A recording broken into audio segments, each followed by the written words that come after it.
Alright, I think this thing's on. It's Mike Black coming back at you. What's going on, YouTube? I'm coming at you from the Castle de Milwaukee, where I'm back at right now. Need a good shower and a shave. I've been on the road. But I had to stand up for a couple of things that I've seen lately. First of all my subs and all my friends and all my people, you really got to see this movie. I just forgot the name. I guess you shouldn't smoke cigarettes, right? Here, I'm watching something crazy on YouTube called We're Not Broke, and it's really awesome. I want to send you guys there as well, about the Apple tax cheating, GE cheating on their taxes, paying $0, or even having a deficit in their taxes, which is crazy. Because like I said, I'm supposed to be an upper class middle American, and I live in a freaking storage garage. As you see, I turned this garage into a castle of sorts. There's just nothing in the middle except space. It's a huge, huge space if I go back here. But that's not what we're talking about, is my space. We're talking about a displaced American. I don't got a job or a house. I have to live in a storage space because the bank said my credit score wasn't good enough to rent a house anymore. So I was just really amazed by that. And I had to chime in on these subjects, because if you guys think we're going to ever get a new president or a better president, and somebody that defends us and defends our money and our monetary system of stabilization for democracy, we're never going to have that unless the old ones are dead. And I don't mean we kill them. I guess they're going to just have to die, because I'm 40, you know what I'm saying? And I don't agree with like the George Bushes of the world and the McCains and the Obamas. I think they're all nuts. I think they're all bananas. I think they've stripped our country of everything, just strip-mined us and moved on. So I really hope you guys watch this. And aside from all my goofing off videos and crap where I'm making jokes, this is a serious issue. So now you got a comedian standing out here in full effect, and I'm starting to get known. You know what I'm saying? Your boy, really. Hey, I do Mike Black for you. Pimping and pimping and pimping. No, I'm not going to do it on a serious topic. I just did it. Anyway, this issue it comes so close to home, because I remember my grandpa dying at 60 years of age because he was taxed so heavily and had to take care of his family so well that the man never quit moving for a minute straight. The man didn't cuss and said his prayers and had faith in God and did his job. And it wasn't good enough. It was not good enough. And in the end, the man died when I was just 12 years old. I'd give everything I have in this building to get my grandpa back. And the only reason he died, corporate greed.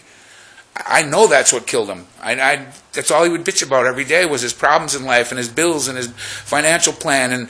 And that in those times of prosperity, though his was working, it wasn't working at quite the astronomical rate of other rich Anglo-Saxon white people that, might have had. I'm the first generation of mixed kids, where my mom wasn't Irish like her dad and her mom.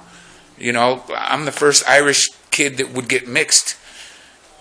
So that's cool. But just back in them days, they operated on a different code, and they made these corporations pay up. Now, I don't say we bring back, I think everybody should be friends. All the rainbows of humanity are beautiful. I love everyone. I want to state that right now, except politicians and anybody in the government. In the Bush years, they say don't trust big government. Bush Sr., don't trust big government and blah, blah, blah.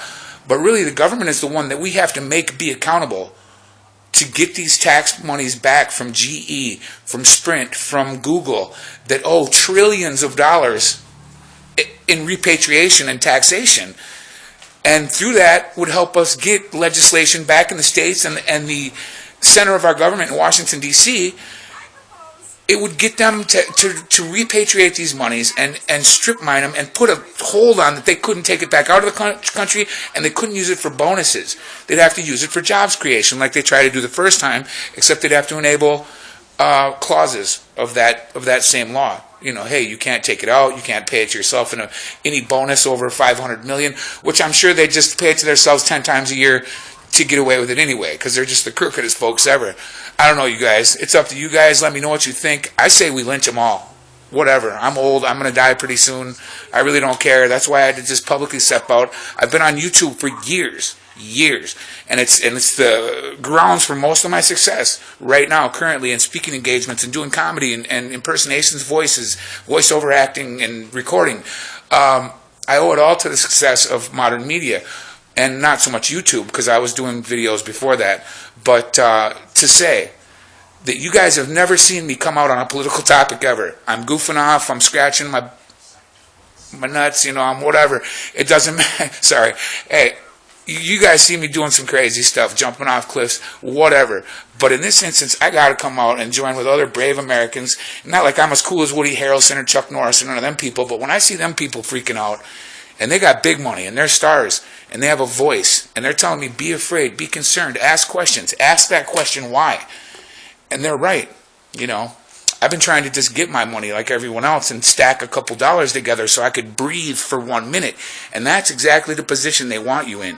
They want you where you cannot breathe. You can't stand your life so bad that you don't want to be there. Look, I said, I'm living in a garage. You think I hang out here with a big-ass garbage can and whatever? No, I go right there when I want to strummily strum, and that's it, man. And I look around and I got my setups, and that's it. That's all you get. You can't live in a house no more. You don't get a garage. You don't get anything. You get nothing. Your money will not get you these things because they're based on some score in cyberspace. So the fact that I had 5Gs saved at the time that I needed to get a house, they wouldn't give it to me. They said, we did a credit report. Everybody does a credit report now when you go to rent. I only wanted rent with an option. I'm not paying anybody else's mortgage anymore. If I live there for 6 months, decide I like it and I like my neighbors, I want the option to buy that place, especially with as many places that are open right now. And for you guys that don't know, that's the best way to open a business or get a house. Never take a house on a land contract or a business on a land contract without the option to buy. In fact, on this business, I insisted on it. And now 10% of everything I pay goes towards my down payment in 2 years, and this place is cool. I don't even want to show you guys my sick view across the street, not to promote me, but, I guess I always get back to that because I'm a showstopper. You can't really see, but that's the Milwaukee Mile, that's State Fair. This is a great little location I got. So maybe it's fortunate that I didn't get a house and use that money I paid for rent to sleep in the cold. I don't care who knows it now because I'm not going to be staying here anymore. My girlfriend's coming to save me. But look, when I would stay up here, I'd have to stay in a bed in the back of the shop, and that's not America. And that's for $850 a month, plus another $150 in gas and $50 in bills, which I barely make that much, okay? I got to make double that to save anything because you still got to eat out, you still got to buy gas, and sometimes I've been blessed in the last year where I did. So, I just want you guys to wake up. I'm sick of this and these debates and are we going to have a revolution? We don't need none of that, man. We already have a voice. We already have a weapon, which is the internet.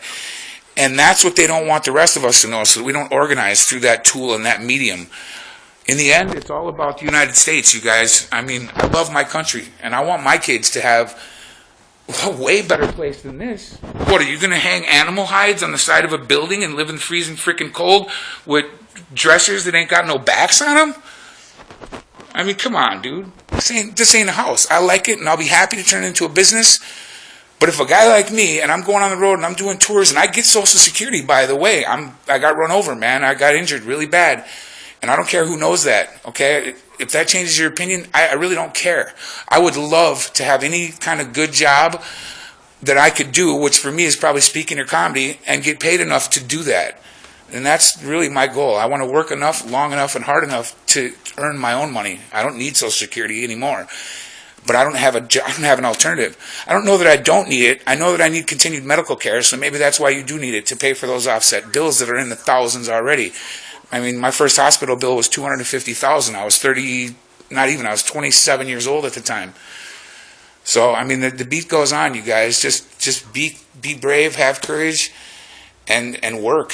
Even me, and I'm done working, I have to come back here, and now I got to clean this joint because it just doesn't look acceptable to me. Of course, when you have friends that are actors and musicians and everybody signs the wall, and then it's kind of different. But whatever, I'm nobody. I'm a cog in the wheel, you guys, and I want to add my voice. I wanted to tell you, watch the Egyptian Revolution. Watch the things that are going on. The 2011 bombing implications just didn't even, and I hate to say that word, especially on a video, but it didn't even hit me, that whole incident, that I don't know if it was cooked up or if it was a false flag operation, but if it's like anything else I've seen, like 9/11 and the rest of those things, it's probably a false flag. But if it wasn't, and God, anyone who's ever injured in these situations, my heart goes out to everyone. I was devastated when I see New York. It's my favorite city on earth. I love New York with all my heart. I hang out in Harlem on 136 and Frederick Douglass when I go out there, but I'm from Milwaukee, so they love me out there. I talk like this and go like that, and they love it. So the point is, I was devastated so bad when I seen that we went there the next day, and then I joined the Army after that. I got denied that time because they said I was too old, but at least I tried, you know, and I would have fought anybody. So that's what I want you guys to get off of this. It's time to fight. The time for words is done. We have to fight for our rights.